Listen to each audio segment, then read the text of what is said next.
Je suis sur la place Maïdan, au cœur de Kiev, à l'endroit même où je me trouvais le premier jour de l'invasion russe de l'Ukraine. L'endroit a changé, il n'y a presque plus de barricades, les sacs de sable ont disparu, mais ce qui n'a pas changé, ce dont je suis venu témoigner, c'est bien de l'extraordinaire résilience dont continuent à faire preuve les Ukrainiens un an plus tard, envers et contre tout.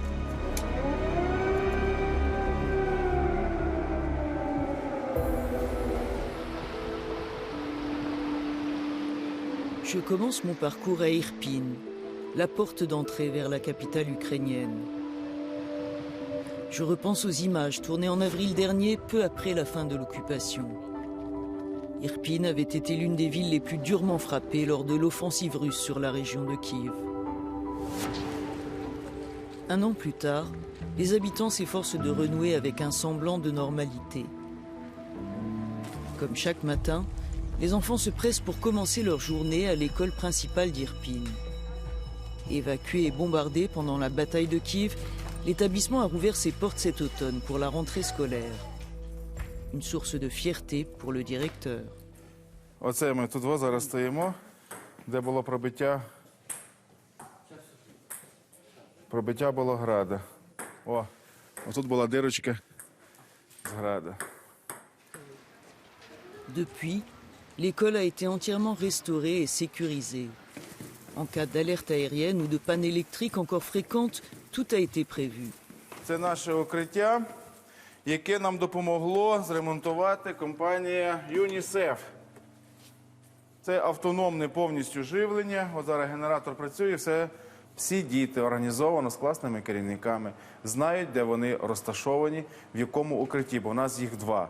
Середня школа зверху, в найпростішому укриття, вся початкова школа спускається сюди. Dans les étages, les leçons sont données en présentiel et à distance pour ceux qui vivent loin. Pour ne pas surcharger les abris en cas d'alerte, les enfants qui peuvent venir à l'école alternent aussi entre la classe et les cours à distance. Beaucoup de ces enfants ont été déplacés à l'étranger ou à travers le pays avant de retrouver le chemin de l'école. Ici, ils apprennent aussi à oublier la guerre, ou presque. Якщо почалася тривога, то все, кидаємо всі уроки, збираємо все у портфель, одягаємося та йдемо в бункер. Укриття. You feel safe? Yes. Я себе нормально почуваю. Я теж. Окей. Подиваюся, що так буде довго.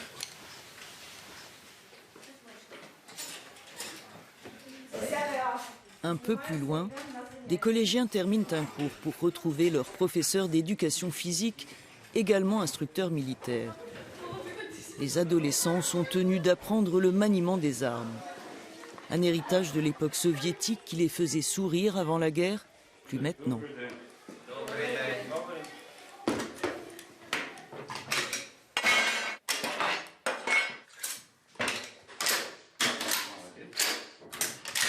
Жив у Харківській області, то я чув вибухи. Це страшно. Це не передати словами. Таке відчуття, що смерть стоїть над тобою і просто чекає, коли вона тебе захоче забрати. Коли я тренуюся використовувати зброю, то вона мені надає впевненості у тому, що в мене є більше шансів вижити. На жаль, нам потрібне це вміння, щоб можна було захищати нашу країну, наші домівки, наші сім'ї. Can you still focus on your studies in school?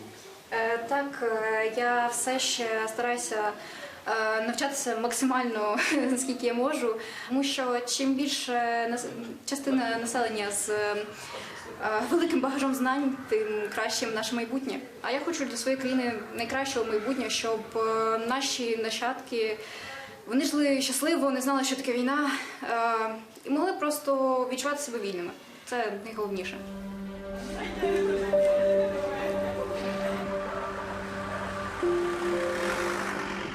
Je quitte Irpin pour le village de Gorenka, dans le district de Boutcha, ravagé pendant l'occupation russe. il ne reste plus rien des 2 maisons où vivait Tetiana avec sa famille. Ces jeunes volontaires sont venus à son secours pour déblayer les décombres. На жаль, у власників цих будинків немає можливості, немає коштів, щоб відбудувати це за власний рахунок, тому що вони, коли втрачають, вони втрачають абсолютно все. Тому ми, в принципі, як і волонтери, тому і працюємо тут безкоштовно, щоб допомогти їм. Un élan de solidarité qui a redonné espoir à Tetiana. Вони мені прям підняли мене з того світу, можна сказати. Зараз ми розчищаємо територію, щоб можна було щось тут подальшому відновлюватись. Even with what happened. Енергетика моєї бабусі, мами, моя. Саме це місце я люблю. Більш нікуди не хочу, тільки тут. Roman, 20 ans, est étudiant en mathématiques. Comme tous les autres ici, il consacre son temps libre à reconstruire son pays.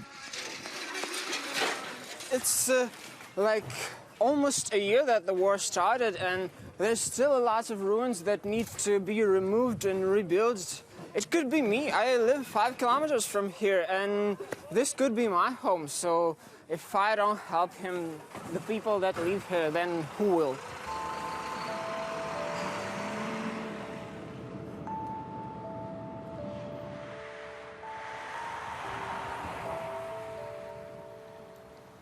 Gorenka comptait de nombreuses entreprises qui employaient des milliers de personnes. Beaucoup d'entre elles ont été détruites, mais pas toutes. J'ai rendez-vous avec le responsable de l'ingénierie d'une société réputée en Ukraine. В цю будівлю влучила ракета, саме в цей кут, його просто не було. Майже всі стіни, всі двері в 3-му поверсі були зруйновані, на 2-му поверсі були знищені ці стіни. Як бачите, ми відновили їх.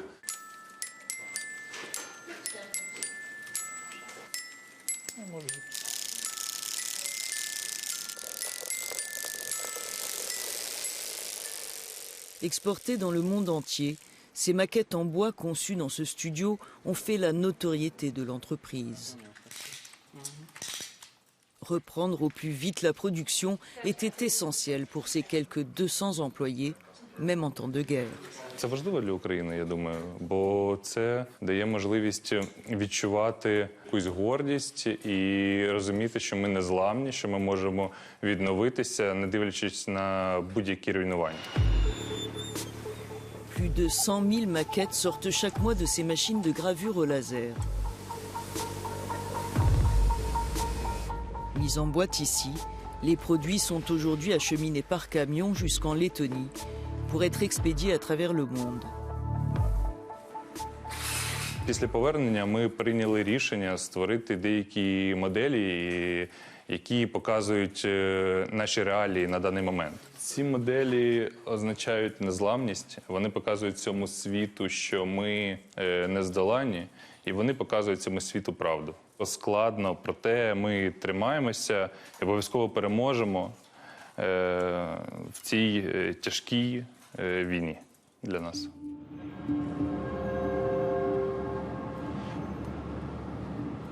Je repars en direction de Borodyanka, à une 50aine de kilomètres de Kiev.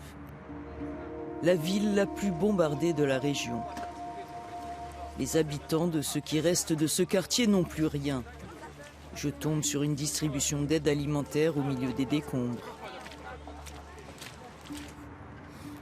Des milliers de personnes ont été déplacées. Certains ont trouvé refuge dans des centres d'hébergement comme celui-ci, financés par la Pologne. Quelques 300 personnes vivent dans ces préfabriqués. De nouveaux blocs doivent bientôt en accueillir autant.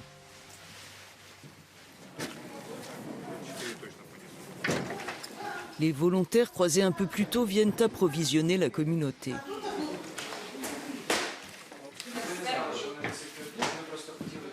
Ils ont une attention supplémentaire pour Tamara. C'est son anniversaire.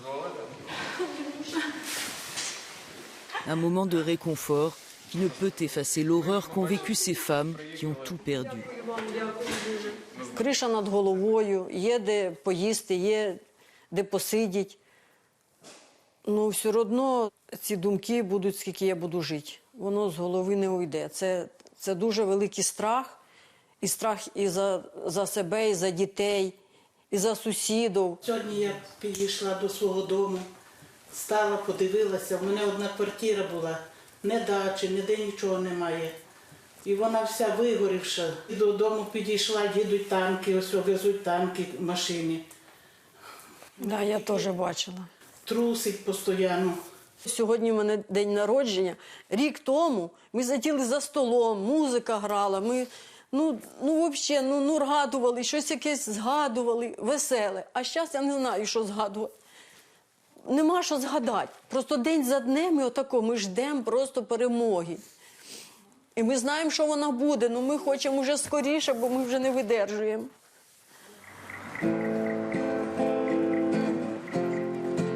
Je quitte la région de Kiev pour la ville de Kharkiv au nord-est du pays.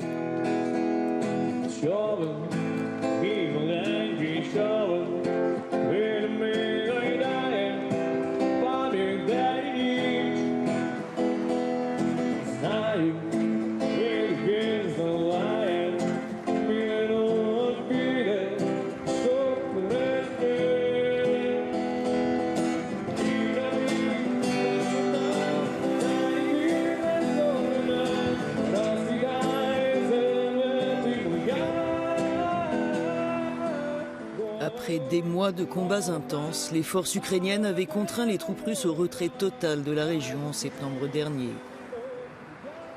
Une résistance pour laquelle la deuxième ville d'Ukraine a payé un lourd tribut. Quelques mois plus tard, la tension reste palpable à Kharkiv. À une trentaine de kilomètres de la frontière russe, elle continue à faire l'objet de tirs de missiles réguliers.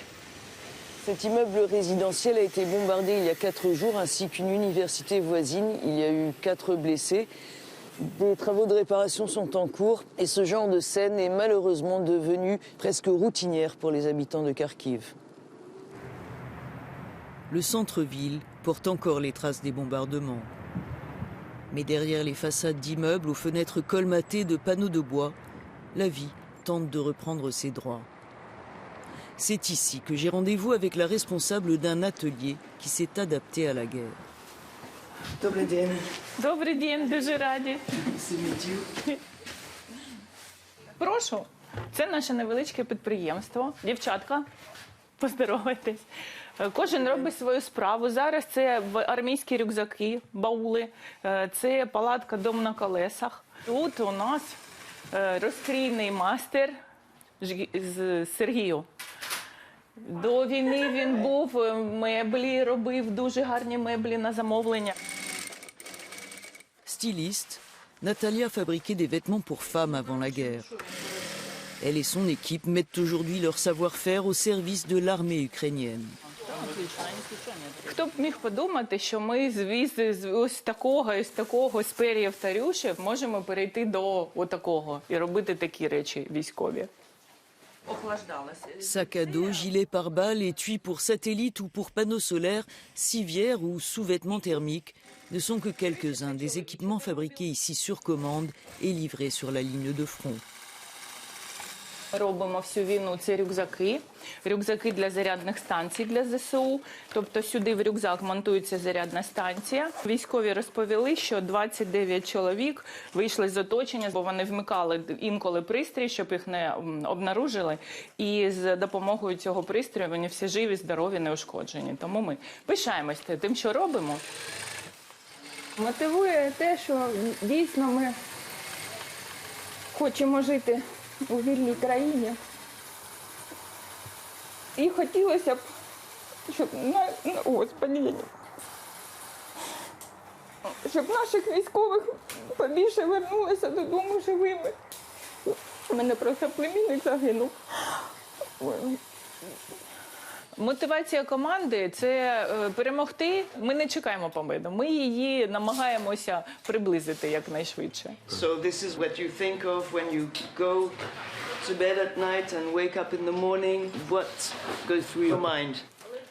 Мене на розумі. У мене внуку 3 рочки. Я хочу, щоб він в вільній Україні ріс. Ось що в мене на думці, по-перше. Ой.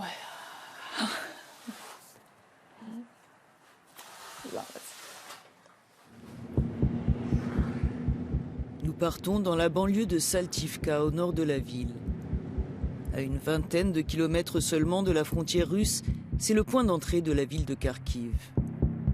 L'ampleur des destructions est impressionnante. Avant la guerre, la zone comptait environ 40 000 habitants. Ils ne sont plus que 2 à 3 000 aujourd'hui.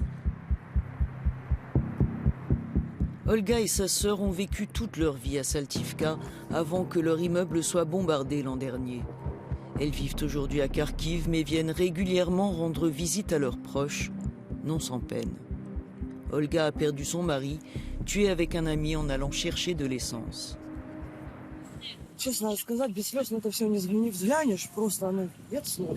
Разрушили все, оставили нас без любимых людей, кто без родителей, без мужей, без сыновей, без прошлой нашей жизни, без работ, без всего.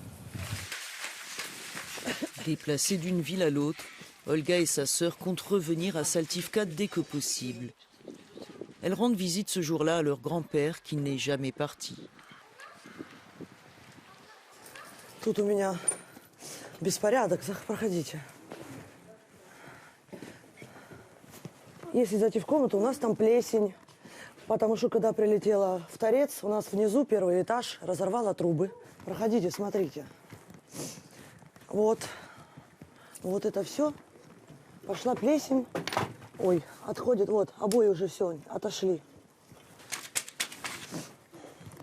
Le grand-père n'est pas chez lui. Olga nous présente ses voisines.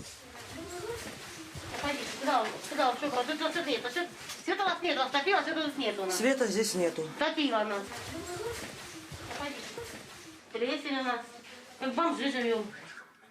Svetlana est rentrée de Pologne avec sa mère pour vérifier l'état de leur appartement. Elle ne compte pas rester. Ну вот мы будем съезжать, невозможные условия. Тут опять будут стрелять, мы поедем где-то в село. La reconstruction est en cours, mais la tâche est énorme et l'avenir incertain. Le quotidien est un défi pour ceux qui sont restés. Les distributions d'aide humanitaire, comme ici dans une école du quartier, sont pour beaucoup le seul moyen de subsister. Это пенсию, которую получаешь, только за квартиру заплатить. Сын не работает. Предприятие, где он на заводе, закрылось. Все. Все мы знаем, мы сами такие. Куда мне деваться? Да. Мы сами такие же. Поэтому это большое счастье, что есть люди, которые нас обеспечивают едой. Да. Dans les immeubles meurtris, le chauffage et l'eau chaude font souvent défaut. Les coupures d'électricité sont quotidiennes. Que ce soit sous des tentes comme celle-ci ou dans des abris, des points dits d'invincibilité ont été installés un peu partout en Ukraine pour permettre aux gens de trouver un peu de chaleur et de quoi recharger leur batterie à tous les sens du terme.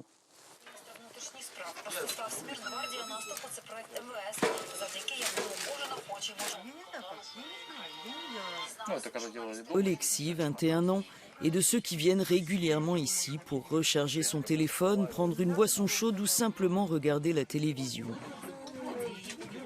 Des moments de répit qui ne peuvent faire oublier la guerre. Ця ситуація з постійними обстрілами, з неможливістю відновити водопостачання, чи постачання газу, чи якісь такі битові принади, поки ця війна не скінчиться, я розумію, що ця ситуація вона не виправиться. Звісно, якщо це почує європейська спільнота чи світова спільнота, то хотілося б звернутися і закликати до того, щоб дії, які ви робите, вони були більш рішучими. Саме зараз, поки вони не закинули на нашу територію ще значну кількість солдат, у нас саме зараз є можливість цю війну завершити одним рішучим кроком. Але для цього потрібна ваша допомога і для цього потрібні ваші рішучі дії.